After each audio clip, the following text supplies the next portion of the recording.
Hello, friends, as well as subscribers of this YouTube channel.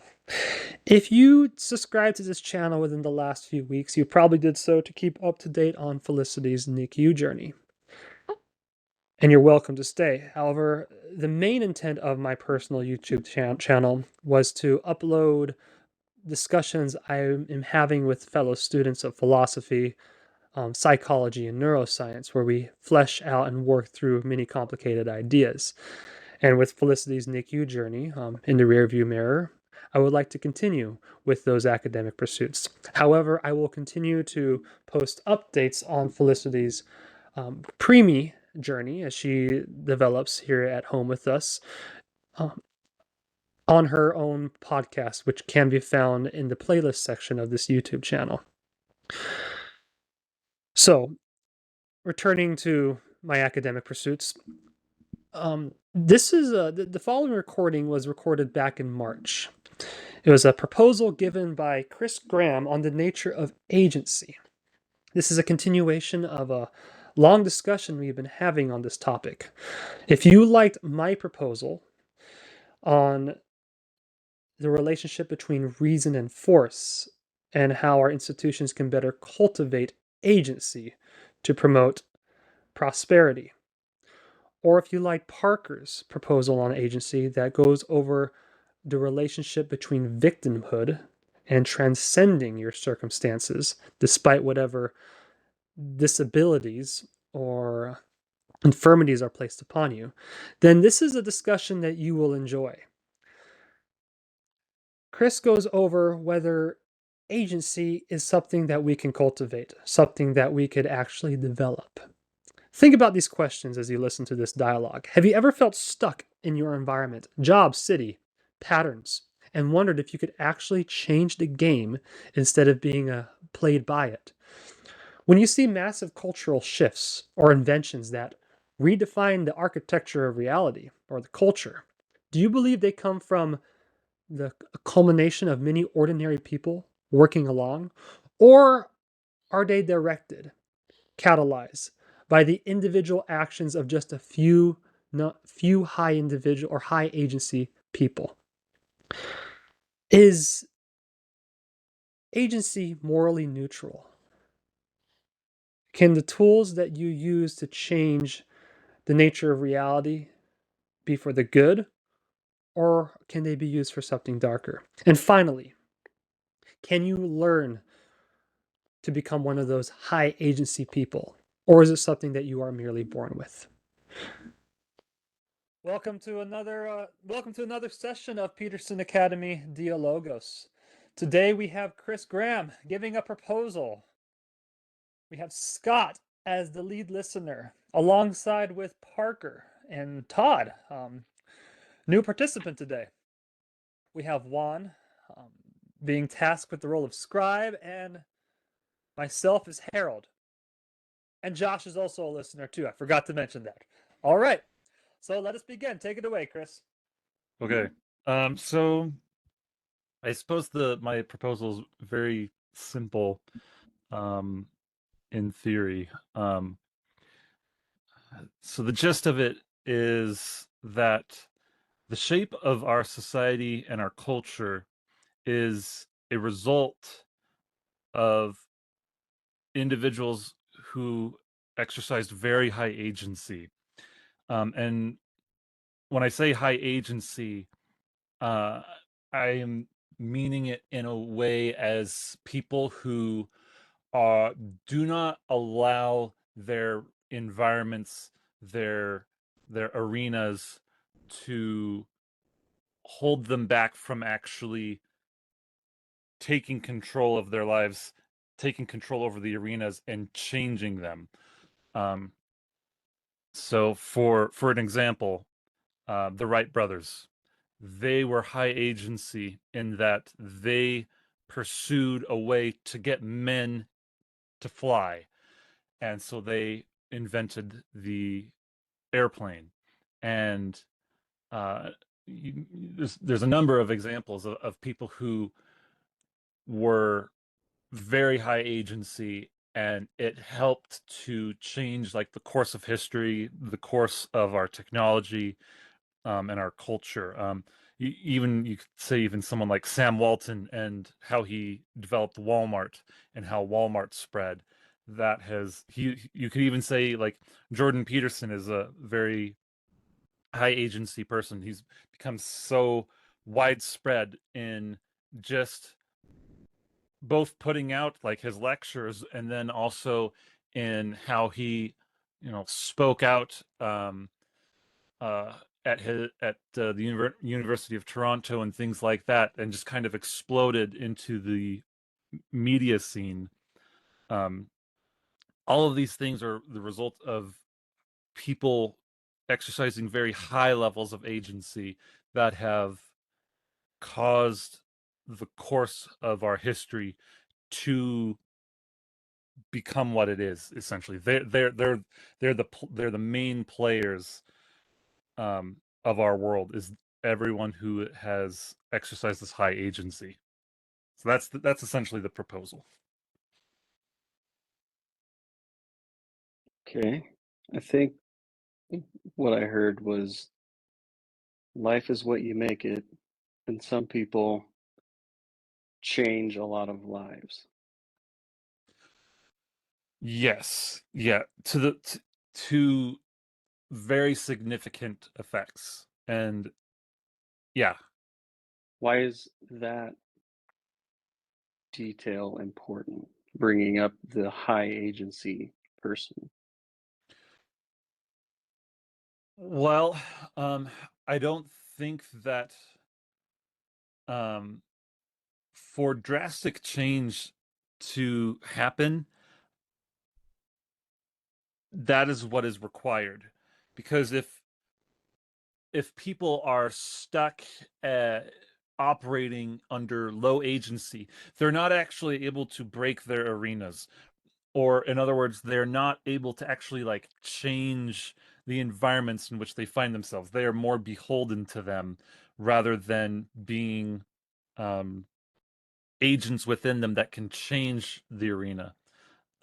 So that's why I think it's important for in order to create or to um to create change within the world, it does require a degree of higher levels of agency, because otherwise you're stuck as a kind of like a slave to your environment. Todd, you've got your hand raised. Yeah, so I found it interesting you used the word shape. You said the shape of society and culture. I just wonder if you could, it's an interesting choice of words. What did you mean by shape? Um, I used it kind of generically, just like when the shape of something, like um, I mean, you can think of shapes in very basic ways, or shapes can be extraordinarily complex, and so it just I kind of use that just as a catch-all term for like society as a whole. Like, what does it look like it um like a for how something looks, because we can talk about like different countries will have like different cultures, and so like in a way it's like the shape of that country or that culture, using the word shape as just like uh, a visual word to be like, when you perceive it, it is easy to differentiate it from other things. So, like, the culture in Japan looks very different from the culture in America.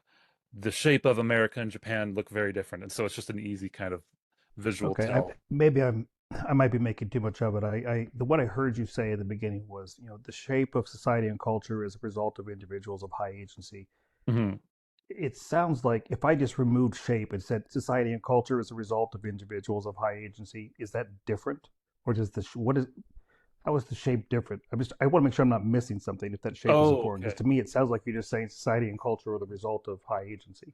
Yeah. So, um, okay, that's a much better point to bring up. So, yeah, I think in me saying shape, I am trying to make that part important. I'm trying to make it important in kind of a uh What would you maybe instead of using the word shape, do you mean like the course or trajectory of the culture? that might be a better way of putting it. Yes, because it's like so. I'm kind of trying to explain this in a narrative sense. So, like, say that no such individuals of high agency arise out of whatever current culture, situation, environment that they find themselves in, and if nobody's emerging, then it becomes it stays the same. It stays on the same course, and perhaps even just due to like entropy or something, maybe it degrades over time. Um, How and about, can I suggest, let me just throw a word out. What if I said the structure of society or the architecture of society? Do either of those words yeah, resonate? yeah, absolutely. I think those words might even be better. Because Okay. like architecture is there is there's kind of a will to architecture. There's intent. There's intent to architecture. And so um I do like that word. I do like that word better because th through the high agencies, they are the ones who they shape it, they architect it, they build it because they have that intent, the level of intent that is what helps um, drive or build what the culture and what the environment ends up turning into. And so um, one of the or sorry, go ahead if you had something. No, thank you. I was just going to say thanks for clarifying what you meant. Okay, yeah. But Uh, what's got you thinking about this? um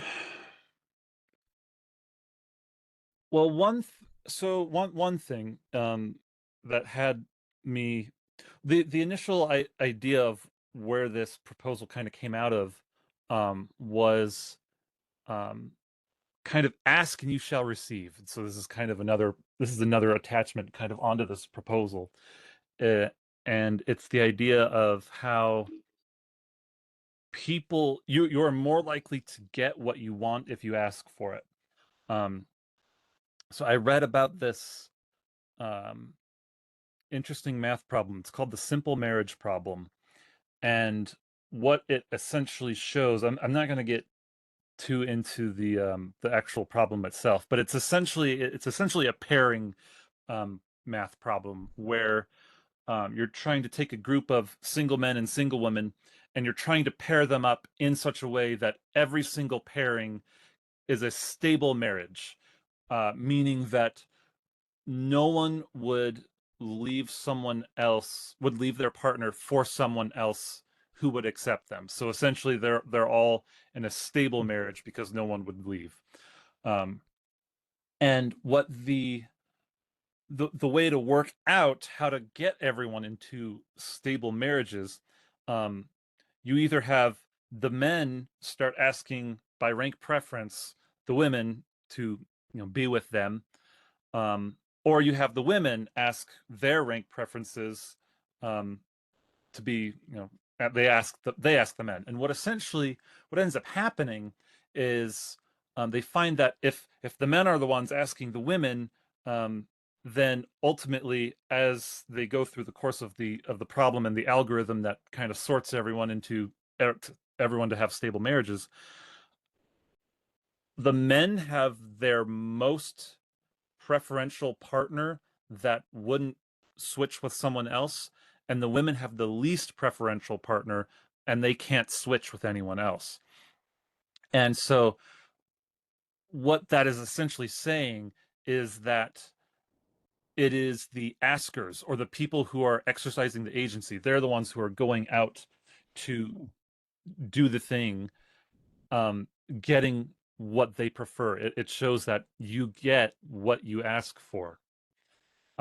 and so that's kind of the why that this has come out of that, and just kind of exploring this idea of the reason that things are the way that they are in today's society is because of those people who exercise their agency and were asking for what they wanted. Go for it, Todd. All right. I don't know how this normally works. If I'm talking too much, It's tell me, okay. tell me to be No. quiet. Yeah, speak up. So one other thing that, and you didn't say this explicitly, but I got the sense from a couple things as you were explaining that these individuals of high agency that are the ones shaping or forming or setting up the structure of society, I got the sense you felt that this was a relatively small percentage of the overall population, like that these were, you know, especially the names you gave, right, that there's a handful of people that determine what our society looks like. Is that the case, or are you not putting forth a relative ubiquity of these people as part of your proposal?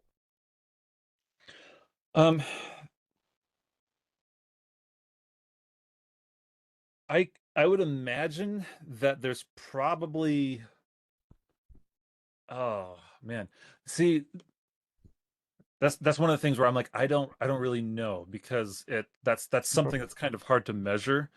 I would imagine that there's some kind of distribution where there's certain characters of, you know, the higher the agency they are and in what they do in the world, like how big of an impact have they had on the world, and you'd measure the impact by like how many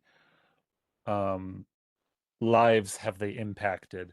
And so there's probably some kind of distribution on that. As to what it might be, I'm not sure. So it could be, in the way that I am talking about it, it is kind of with the thought that there are a small number of people who've had the most effect on the world. Parker, you've got your hand raised.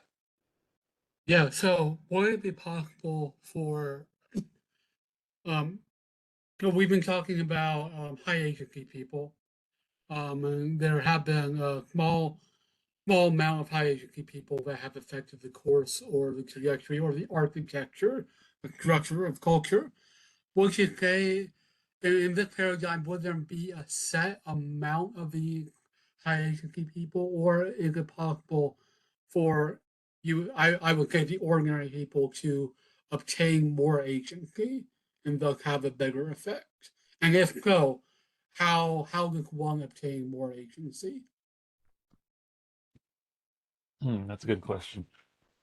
I think it is possible for. I think, you know, raising your agency. I think it is certainly possible. And there's a guy I know named George Mack who talks a lot about agency, and low agency versus high agency, and various things that you can do to increase your agency.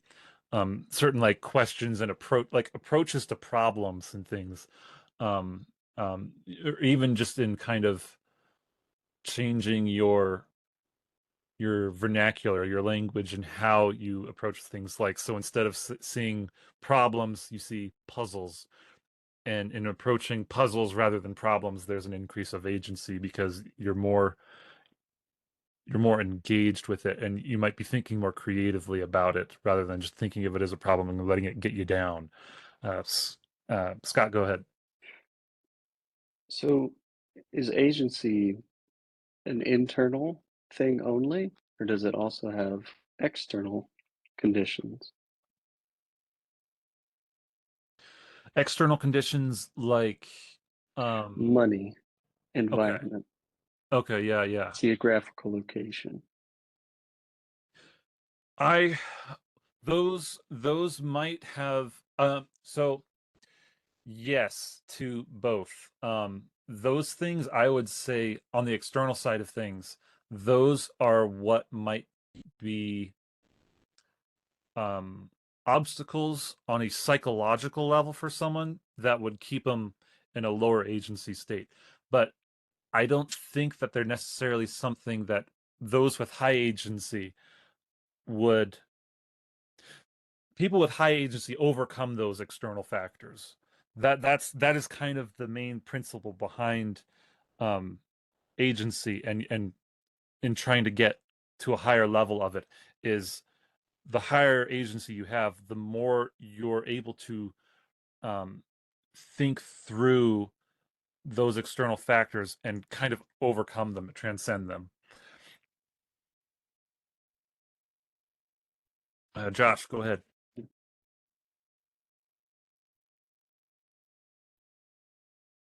Oh, you're muted. Thanks. Yep. Why do you think this is the right level of analysis? So you could say the most important thing with driving to the grocery store is making sure the car is moving forward. And that's what happens when you're driving to the store. But it's not the right level of analysis. So why do you think, why should we think that agency is the underlying function that's important to pay attention to? Could hypothetically be the case that everybody maybe wants to be an agent, but it's other factors that hinder them. So everybody wants to have agency, but maybe they're just incompetent in some way, ineffective in the way that they go about it. And so you see that at the top, all the people that affect change are exhibiting high levels of agency, but it's not necessarily the case from that analysis that agency was the critical factor in them becoming those highly influential people. It could be that everybody was trying to be agents and they were just the ones that were effective at it. So I'm just wondering, why do you think this is a important level of analysis? I can't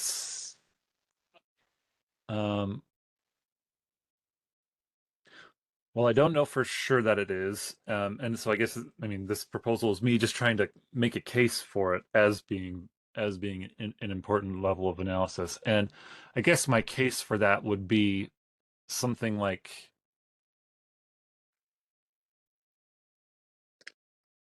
I guess my question to that would be like, well, what other levels of analysis can there be, and how might they rank in comparison into how much of an effect that they actually have on people's lives? Because the way I'm seeing it, and I feel like this is kind of, I feel like it's implicit in when we're talking about agency in the terms of how influential it can be on someone's life. Because when someone has has like a high level of it, then they're able to move in the world very, very powerfully, you might say, very influentially. And so it's something that has an effect on both others and also themselves. And so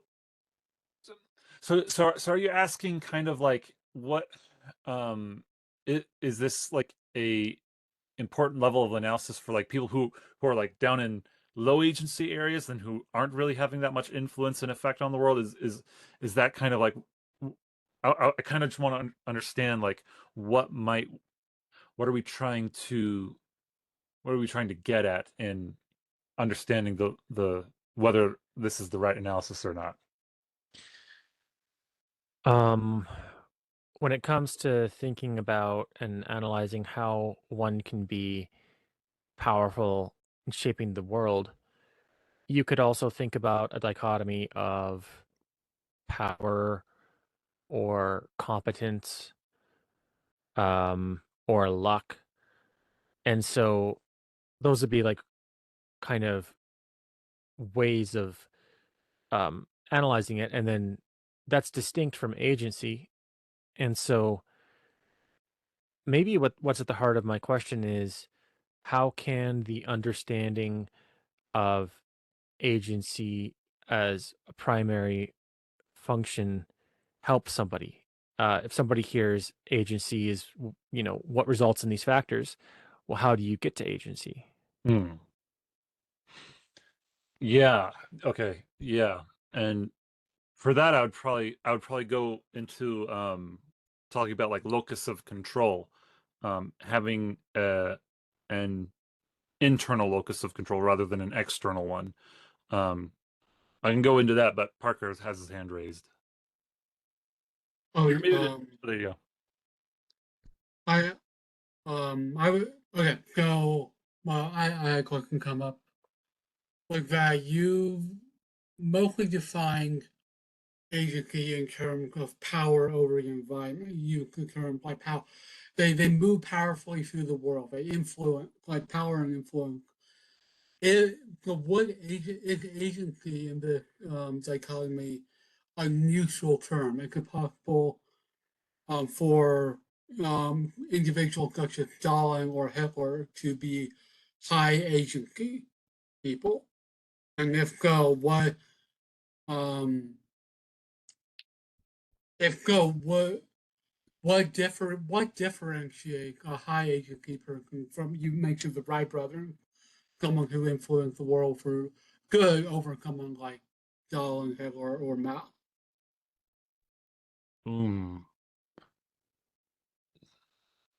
Well, you can, okay. I think you can use agency. Okay, no. How would I differentiate between like the Wright brothers and Hitler? Well, I think it's just how they use their particular agency. It's not that high agency in and of itself is like a good or an evil thing. It's how you use it. It's a neutral thing, and it's how that you end up using it. You can be a high agency person, and in being so, you end up influencing things for the worse. So I don't know that I would particularly like if there's like a separate categorization of agency for that sort of thing. Yeah. Todd. Yeah, so my question is about the exercise of agency. So this these people that are exercising agency, does the agency have to be exercised in a way that is producing a change? Because I got the sense that it was these people that were kind of almost radical, that were making significant changes. You mentioned it's like Sam Walton and Jordan Peterson, clearly made big impacts to the world because they changed. But could the agency, when they're exercising, to resist external forces, be to keep things the same? Could it be that no, my agency is that no, we are not going to move. We are going to stand here. We're going to stay. Or does it have to be a change? That's my question. Does it have to be a change, or could it be stay where you are, or even regress? Yeah, that's a good clarification. I don't think it does actually need to mean things have to change. I think it can be this thing where you are holding something in place, and it's kind of the um tug of war between uh like conservatism and more liberalism, where the like liberals are the more creative, radical, wanting to change things type, and the conservatives are more the no, we have tradition, we need to keep things the same. And so I think both sides in like maybe high agency for either of those sides could be something like, well, the liberals are the world changers and inventing new things, and the conservatives are like preserving traditions and trying to keep with like the same values. So yeah, I don't think it necessarily means that in being a high agency kind of person that you're always trying to change the world and everything.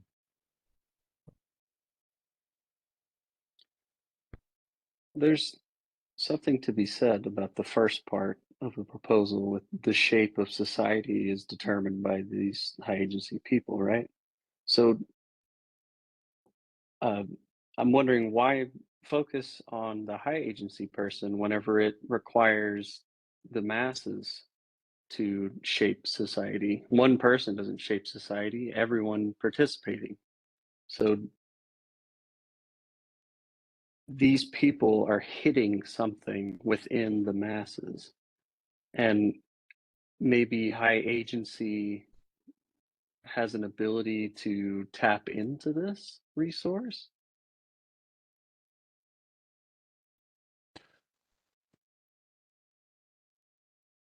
Because the Wright brothers probably weren't the only ones trying to fly.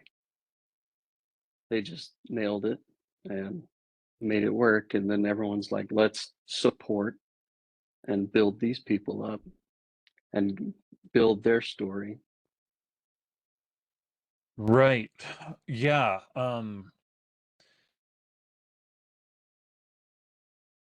There's you've got a good point there in that it is because yeah, the masses do have, they play a very integral part. So I think maybe the way to perceive of like the high agency individuals, they're like the instigators. They bring something about that when it is introduced into the masses, it changes the environment for everyone. That is. Isn't it so interesting though that like you can have this individual, this high agency, and they could be alone, and then they could emerge and then understand what everybody needs.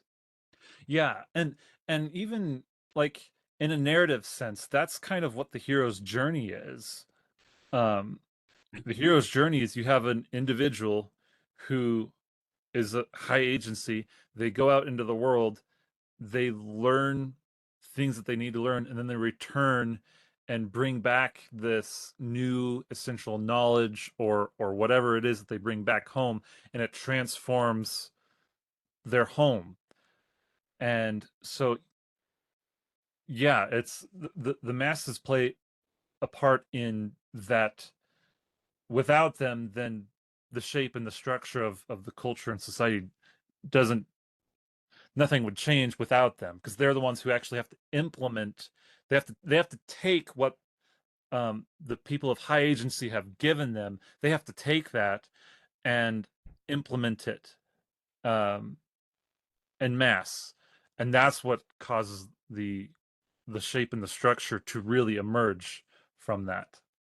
Yeah. And sorry, Todd, just real quick. And they could also listen to a high agency person. That person could show up and they could just kill them because they're like, I don't like that.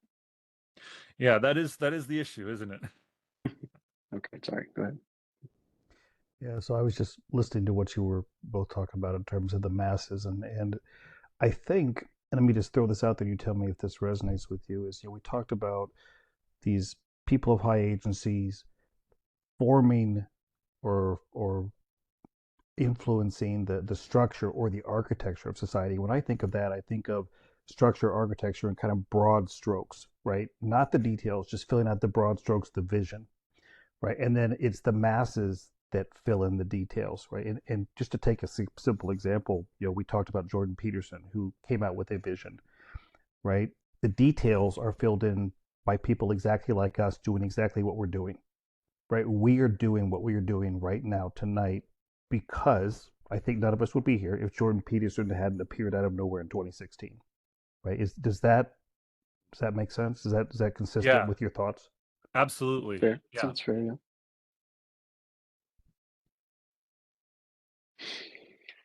Okay. So we've talked a lot about what a high agency person is. Can I ask you what the conditions are of a low agency person? Unless you already covered that and I missed it, then I'm stupid. Well, we haven't really talked about that too extensively. But I mean, low agency, I would characterize as kind of like a slave, which was I had used that term earlier, but um, that is probably like the ultimate example of someone in a state of low agency. Is they are, and it doesn't necessarily mean like being a slave like in traditional slavery or whatever, where like human ownership or anything like that, but they could they are beholden to whatever particular environment, arena that they might be in. So things like addiction are very low agency things to happen to someone. If someone needs to be, like chain smoking 12 cigarettes a day, or they just lose themselves, that is a state of low agency. You can be a slave to your addictions. So that is how I would primarily characterize that. So in other words, you could call those low agency people the proletariat and the high agency people the bourgeoisie. Well, the I would you could there's that analogy, but I would differentiate the idea of those two things, or rather the idea of class structure versus low and high agency. I would differentiate that with the capacity to move through your level of agency much it is a lot easier to move through that compared to your like economic status. And in going and in gaining more agency and learning how to have more agency, that is even perhaps even a key to overcoming your own environment and your own economic status. Scott. Go ahead, Parker. I'll go Okay. after so we continue. Oh, thank you. I would like to ask, clarify, maybe high agency low. I said I made the comparison to marketing, yes, but maybe the rank of agency doesn't necessarily have to do with the power you wield in the world as a whole, but the power you wield within your particular arena. Yes. Okay, cool.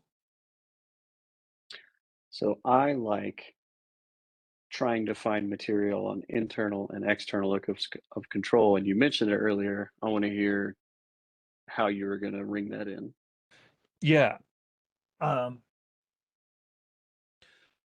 Yeah, so I guess that can be this is another way of characterizing low agency versus high agency, is where someone's locus of control is. And if they have an external locus of control, where it's like everything out in my environment is what determines what I'm able to do. That is them rescinding or I'm trying to think of the right word. Is that even a word? They're letting their environment have control over what they perceive themselves as capable of doing. Whereas having an internal locus of control, that's where you have higher agency. That is where you recognize it's like, well, I am the one who chooses what I do, and so everything that like you can like high locus of, or internal locus of control, you wake up every morning and you go, everything that I do today is a decision that I made. It is not a factor of how much money's in my bank account. It is not a factor of my relationships around me. It is all my choice. And so everything I do, you can have you do it with intention. You do it knowing you are the one who's in control and you are the one who's doing things. So that's that internal locus of control. And that's where you can get high agency from that. Yeah, I like the understanding of the external is things happen to me, and internal is I make things happen. Yeah. And that totally makes sense. That Yeah. You're not like this antenna that only receives. You are a radio that's broadcasting. I think there's some interesting dynamics though with different hats you put on throughout the day. Like you might go to work and you might have an extremely high internal locus of control at work, and then you go home and you have maybe a larger external locus of control in some areas. I think that changes dynamically hour by hour. Yeah, it does. That's yeah, I agree. Todd.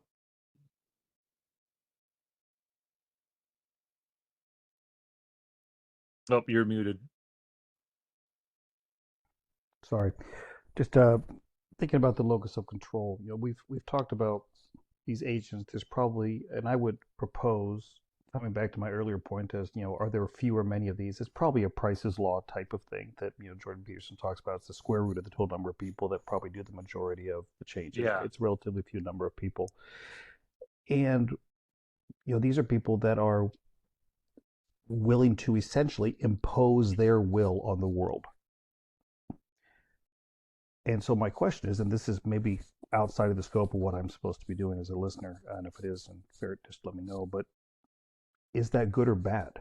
That there's a relatively few number of people, assuming that the proposition is true, there's a relatively few number of people that are with agency that are imposing their will in the world. Is that good or bad?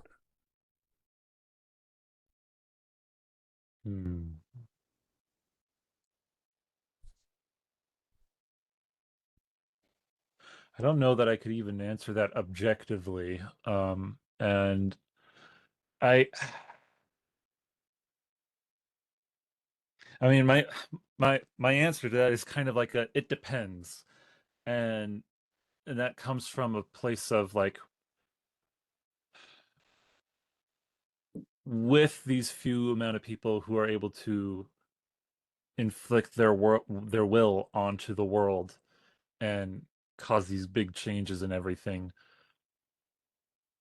there is the danger of Hitler's arising and Mao's and Stalin's and those sort of characters, and that's certainly not good. But in an equal sense, there's still the possibility of people arising that, or like the opposite of that, that are having much greater net positive impacts on the world. And so it's like, is it good or bad that there's a few amount of people that are able to have this kind of impact, this small amount of people having this level of impact? And it's like, well, it's all dependent on what those few people do.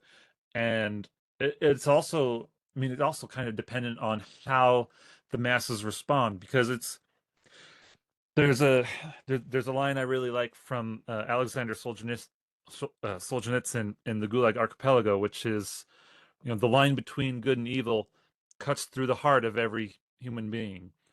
And so it's, despite that there might be these few people who have such a great influence, I still think it's up to each individual within their own hearts and within their own character, within their own agency, how they respond to that, and how they respond to it.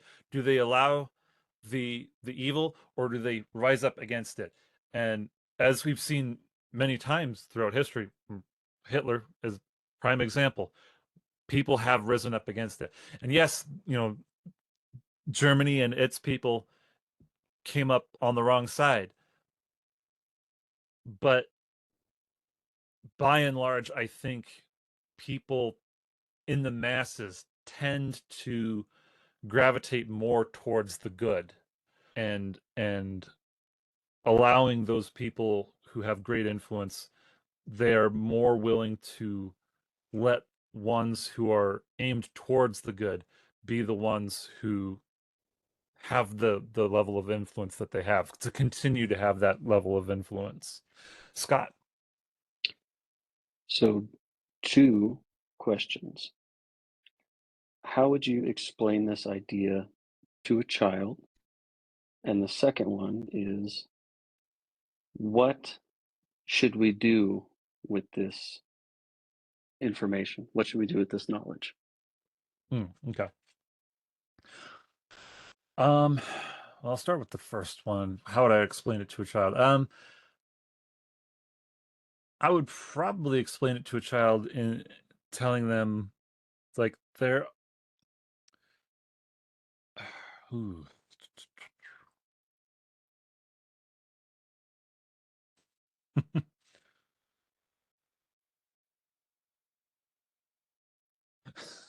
Okay.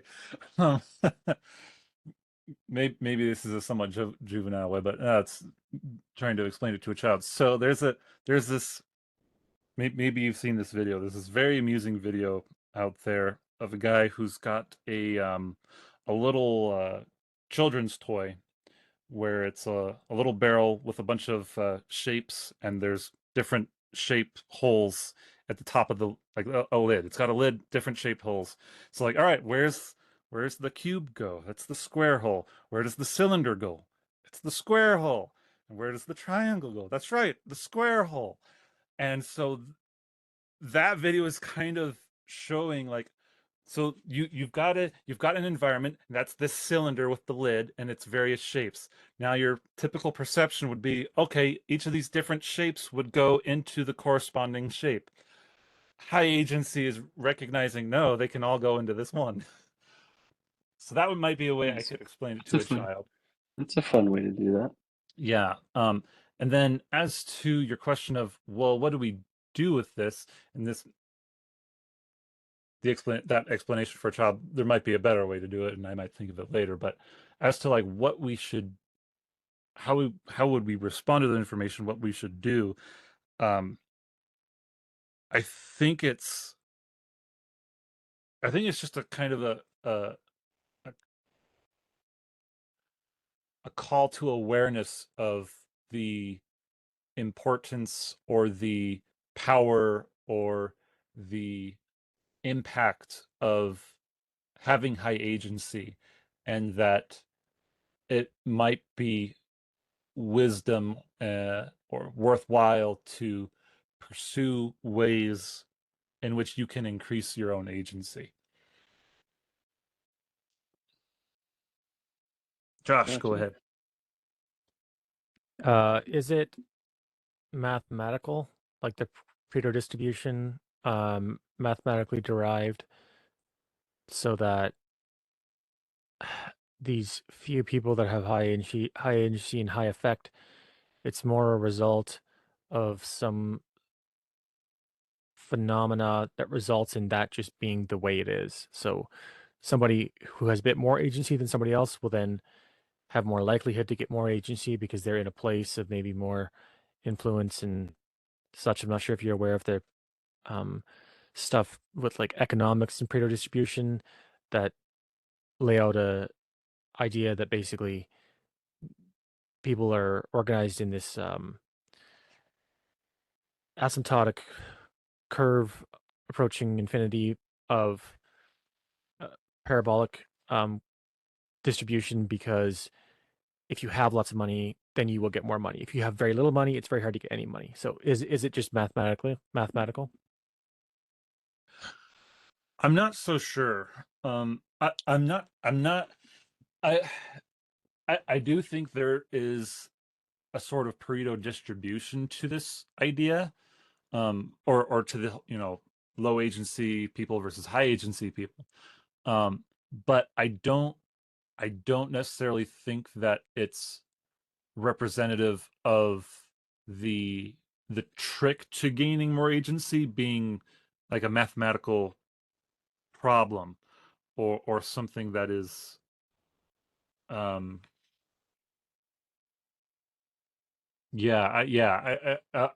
don't know that I would characterize like the like the difficulty of gaining more agency as like a mathematical thing. I don't know. I noticed this for some reason. I got the itch to go through this thing called the blacklist. It's where screenwriters get noticed by Oh yeah, Hollywood executives. yeah. And I went and did the math, and I have this Excel spreadsheet of the agencies, the managers, and the writers, and I went and plotted everything, and it shows the Pareto distribution perfectly. Hmm. And I thought that was so fascinating, and I had to like double check and redo it and like, what did I miss? And so maybe there's something with this agency and Pareto distribution and internal locus of control. And I hear maybe Josh and Parker are kind of bringing up this idea that like, well, there's got to be something that's allowing these people to even reach this psychological position to where they can even do this stuff. So like, is this high agency person, I guess, born this way, or is this high agency person, are they emerged in this into Yeah, high agency? yeah. Yeah, it kind of makes me think there is that question of like, well, does someone's high agency just have to do with their personality, with how their personality has become? Like, there's people who are like way high in openness and conscientiousness who are just creative and just go and do things, and they're just working and working, working. Um, I and so yeah, that's I'm Is not. there a shape of a society that produces more high agency people? Is there a shape of society that produces no high agency people? There's a lot of different questions we could go down with this. Yeah, yeah, and I kind of want to touch on that, but Parker, go ahead. I got Unicorn Company. We've been ganging around the idea of, well, how do you get more agency? Like, are people who are just Josh, you can talk about people who have money get more money, people who don't have money encourage them to save money. There's a similar thing that Jesus said in the Gospel of Matthew, where he says, um, "For whoever receives, to him it shall be given; he shall have more abundance. But whoever will continue not to receive, from him shall be taken away, even that he has." So I think there is a validity to the idea of if you have it, you're going to have the ability to get more, and if you don't, you might not be able to. You may not be able to get more. So the question, yeah, there is the question of, well, can you go from one to the other, or can you lose what you have? When and how do you shift between having nothing and everything taken away from having, and more will be given? If that makes any sense at Yeah, all. yeah, and I th- my instinct is that people who have it can teach people who don't how to have more of it. I think it is something that is able to be taught, um, and kind of to given and exemplified for people, so they are able to learn to come into it and receive it as well. So I think there's that, and I would say that it's easier to come into than it is to just come into a lot more money. I think it's one of those things because it's about internal character rather than physical possession.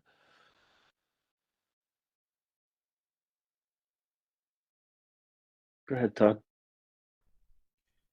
Yeah, I was just going to say, so you mentioned personalities. I would guess that these high agency people are probably high assertiveness, possibly low agreeableness type personalities, just to throw that out there. But I wanted to come back to the point about whether having less or more of these is good or bad, right? Having a few people controlling society. And it sounded like there was some, at least Chris, I think you mentioned a math problem. There's a what's it called, the law of large numbers, right? That as you get more samples, you reduce the variability, which in this case is you reduce the risk, right? So if you have the world is determined by one person, that's really risky. If you get Hitler, everybody's toast, right? But if you have 10,000 people making it, it's probably going to come out somewhere in the middle, right? It's going to be an average of all those things. So that's coming back to that. Does that change your opinion about whether having a few number of people in control is good or bad? Well, I think it actually makes me think of I think it was the question Josh asked earlier as to like, well, why is kind of like a why is this important? And that's in as an answer to this, the more high agency people that we have, the less risk that we have in these much smaller groups of people having such a big influence. That's why this is important, because the more that we have higher agency people operating in the world, the more that they're able to essentially keep all the other ones in check in a sense, and stop things from spiraling into dictatorships and authoritarianism and other terrible systems that can arise from a small amount of individuals powering through and just, you know, crushing their society into the shape that they particularly wanted.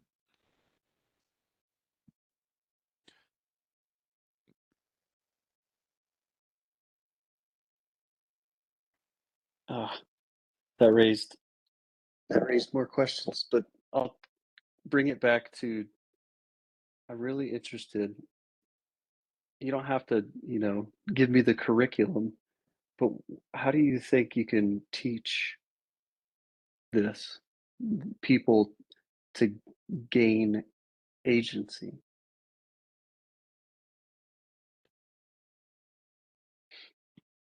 Like, is it like the wisdom thing where like you can't teach wisdom, you can just build the environment and then let people play in that environment so that they can develop wisdom? Or is it something like, if you study and take this test, therefore you are now high agent? Hmm.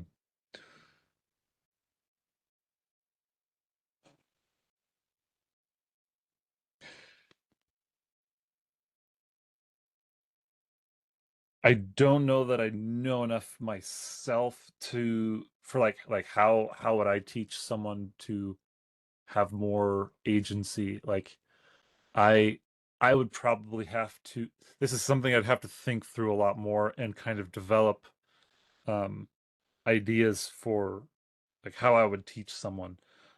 They'll like right now, like there's really only one person in my head who is someone who has kind of been on that path of trying to teach people how to have more agency, which is George Mack.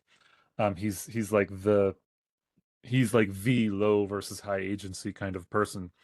And things that he'll do is he kind of teaches people in how to reshape their perception of things.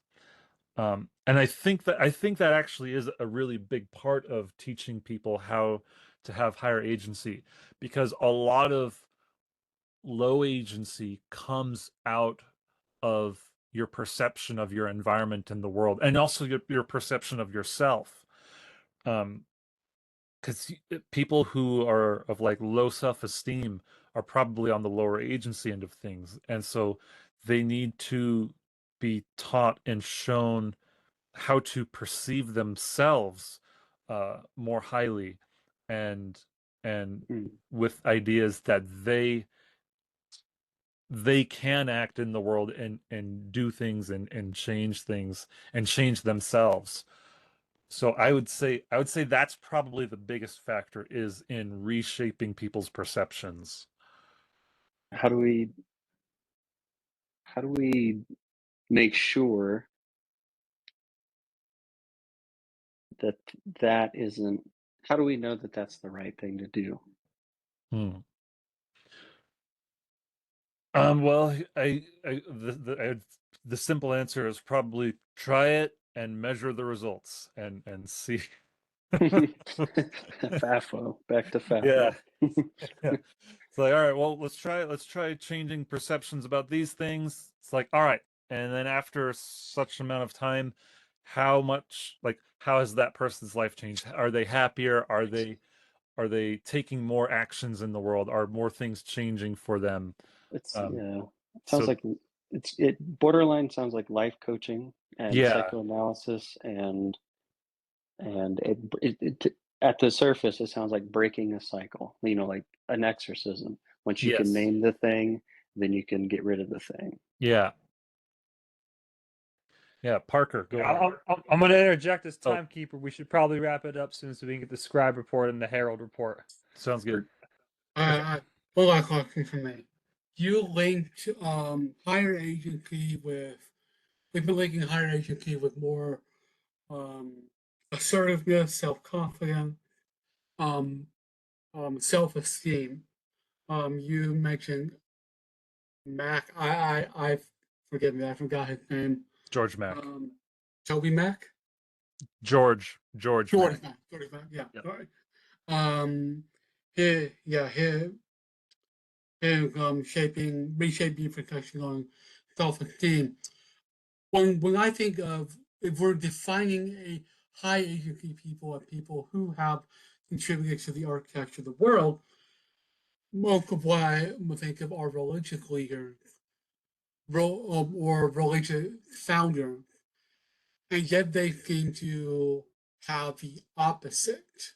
Their teaching seem to the opposite, where they don't teach you how to self-esteem. Christianity teaches you to focus on other people. Islam teaches you to commit to God. Buddhism teaches um, um, non-attachment. So how do you reconcile um, having a higher agency being linked with self-esteem with the other teachers who seem to teach the opposite, to think less of yourself in order to have in order to be less in order to be agent to be active to be accurate rather than to be acted upon. Yeah. Um, I would. I think I would say that you have to put your own gas mask on before you can help your neighbor put theirs on. You have to make sure that you've got your life preserver on before you can go out and rescue the person drowning in the river without theirs. And so I think it's kind of like that where um you're not going to be able to think of others and do more for others without first being in a position yourself where you are uh, more assured in yourself. There has to be a certain level that you reach before you're really able to even do as like those religious leaders would say, to think of others and love your neighbor and do those things. There's a certain level that you need to be at within your own soul, within your own mind, because otherwise you're not going to be of any help to anyone.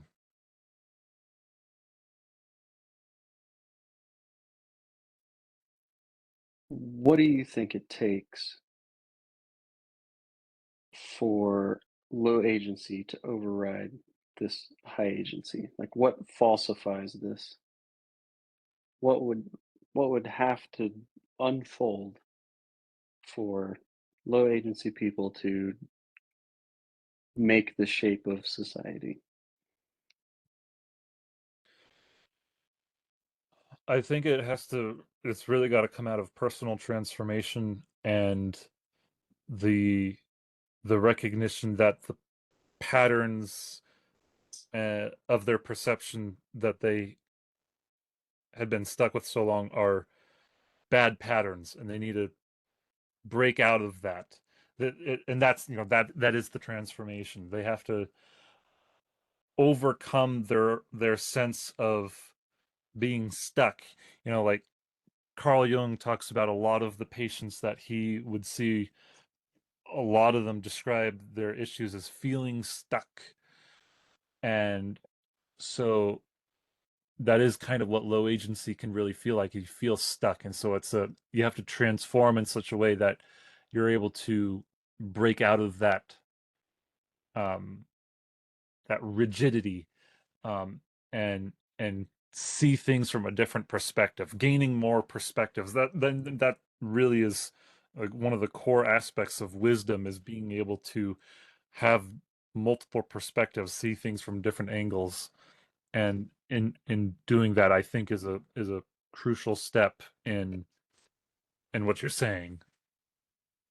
Yeah. So low agency people can't shape society, is I think what I was asking. Oh yeah, not until they're able to overcome that state. They are the ones who will probably end up being the ones who they're part of the masses who take in what the high agency people bring them, and they're the ones who end up being the ones who are more putting that part of the things together. So they're the collective shapers, not so much the individual like innovators.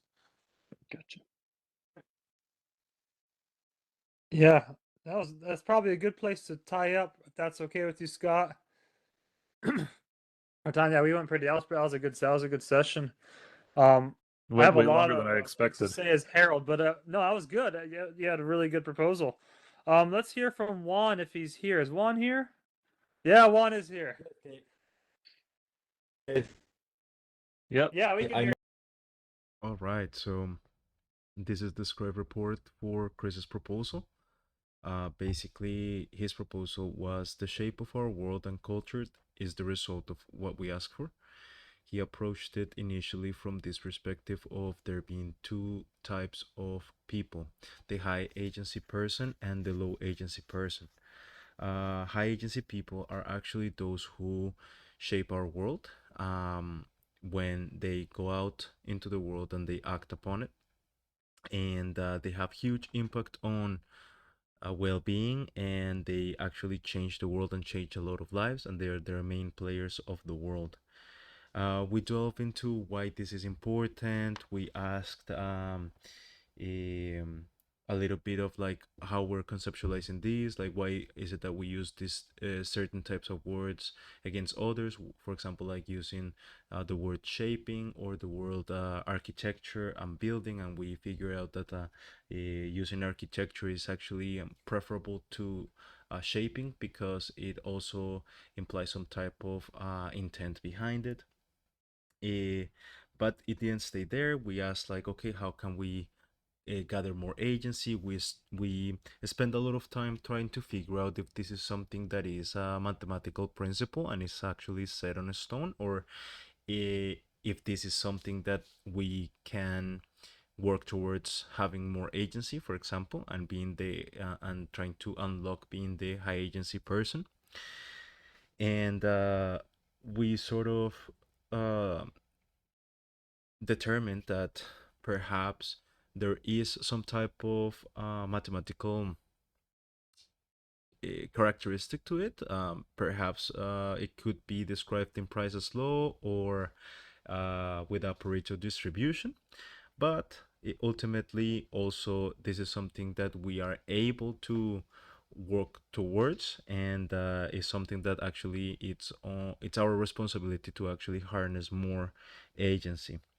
But for the most part, we stayed for a long time trying to wrestle with this statement, in the sense that we were trying to understand it from a very power-oriented framework and log-oriented framework, and we were trying to understand agency in this sort of like power terms, like very postmodern outlook into it. Because we were trying to understand it in terms of power and influence. But eventually, we came to the comparing like the high agency person with the hero of a story, and the hero's journey. We delved into that for a little bit, and we figure out that the life of everybody has this same pattern, in which the hero actually goes out into the world, encounter different types of anomalies, and then from overcoming the anomalies, he gets treasure that actually transforms the world, and he brings to everybody in his village or in his story, and it transforms everybody else's world by doing so. Then we also wrestle with this idea of low agency people kind of being understood as a slave, because the locus of control was actually external and not internal. It's also about this type of mindset that we're able to also embrace, instead of always thinking in terms of things happen to me. We can also reframe it and understand I make things happen. And this change of lens or outlook in life actually helps us to get more confidence, and through and by gaining more confidence we act more in the world, and by acting more in the world we gain more insight and more agency, and this feedback loop we're able to kind of like unlock and try to start walking towards that. We also try to understand it in terms of Marxist theory of economics, in terms of like, okay, can we describe the low agency person as a proletariat and the high agency person as the bourgeoisie? But then we kind of like felt like maybe, or figured that maybe that was not the best framework to use in this. Like, it's better to understand it in terms of agency, because it removes that, all of the philosophical baggage that also that has, or ideological baggage that also that has. And then ultimately, we were trying to understand it in terms of like, okay, does the high agency person has a certain type of set personality? And if so, then maybe that actually it, makes it inaccessible to certain type of people, because we were trying to see if maybe it's perhaps that high assertiveness and low agreeability and high self-esteem is something that some of the characteristics of the high agency person. But then we said perhaps this could be, a truth, but at the heart of it, its personal transformation is at the core of increasing agency, and recognizing what makes us stuck is actually central to it. So there's a big emphasis on humility to be able to overcome all of these low agency behaviors. And you know seeking to strive towards being a person of high agency actually is it's what we are aiming at. And with that, I think that's roughly summarizes almost everything. It was a very, very extensive discussion, and it focused a lot around this idea of power and influence. We're trying to understand agency from that perspective. But then once we broke out of that with some of the very insightful questions that Parker also brought into the question when he was trying to contrast it with the idea of religion, also understanding the high agency person not in terms of power but in terms of serfdom. Then it sort of started like transforming a little bit as well, that the conversation. But I think that's in general the gestalt of it.